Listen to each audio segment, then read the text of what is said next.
मुद्दा हूँ आमर विकास मालकानगिरी जिलार प्रगति मालकानगिरी जिलार उन्नति जनसाधारण किपर भाव में शांति रे सुखरे रे स्वच्छंद रे जो कि विजु जनता दल दीर्घ 24 वर्ष है लगातार भाव में प्रयास कर आज ता प्रतिफलन हो जहाँकि मालकानगिरी जिला आज राज्यर एक अग्रणी जिला भाव में उभा हो पारी एवं लोकंकर ओडिशावासी दृष्टिभंगी मालकानगिरी जिला प्रति संपूर्ण परिवर्तन आपण अनुमान करें जे मालकानगिरी जिला प्रति सम्मानीय मुख्यमंत्री केते दरद अच्छी प्रत्येक कार्यक्रम जदि कौटू आरंभ हम सी हूँ मालकानगिरी जिला एवं तार से मालकानगिरी जिला आज सबुठार आगरे एवं आमे से मुद्दा को नहीं से इश्यू को नहीं एवं ये जो रूपांतरण प्रक्रिया चलती सारा मालकानगिरी जिले में प्रगतिर गाथा नहीं कि आम लोक निकट जीवु एवं भोट भिक्षा करूँ एवं विधायक एवं सांसद पे भोट मांगे आपणकर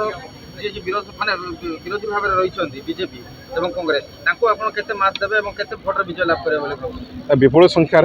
विजय लाभ करूँ कारण आमे 5 वर्ष भितर कौन सी एमती गोटे गाँ छाड़ीनु कौन सी गोटे साही छाड़ीनु गोटे पंचायत छाड़ीनु कि कौन सी ब्लॉक छाड़ीनु जोठी की काम है ना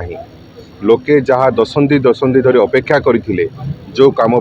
से कम ये 5 वर्ष भितर पूरण हो मालकानगिरी जिले में सबुठारु बड़ काम होगा जाऊँगी सप्तधारा जलसेचन प्रकल्प जहाँकि 4000 कोटी टंकार अनुमोदन देवाई मुख्यमंत्री डीपीआर प्रस्तुत कर सारे ये एयरपोर्ट तैयारी बीएसके कार्ड रे आमर गरीब मालकानगिरी जिलार गरीब जनसाधारण आज निजर जीवन को बचाई पार्छ तो आमर कामर लिस्ट बहुत लंबा एवं अन्य दलर नेता माने सेमानकर कर्मी माने आमको से चैलेंज करें काउंटर करें कारण आम काम सहित अच्छु प्रगति सहित अच्छु उन्नति सहित अच्छु से स्लोगान सहित अच्छा से नारा सहित अच्छा एवं आम भितर फरक अच्छी जो आम विपुल संख्यार भोट जययुक्त लाभ कर।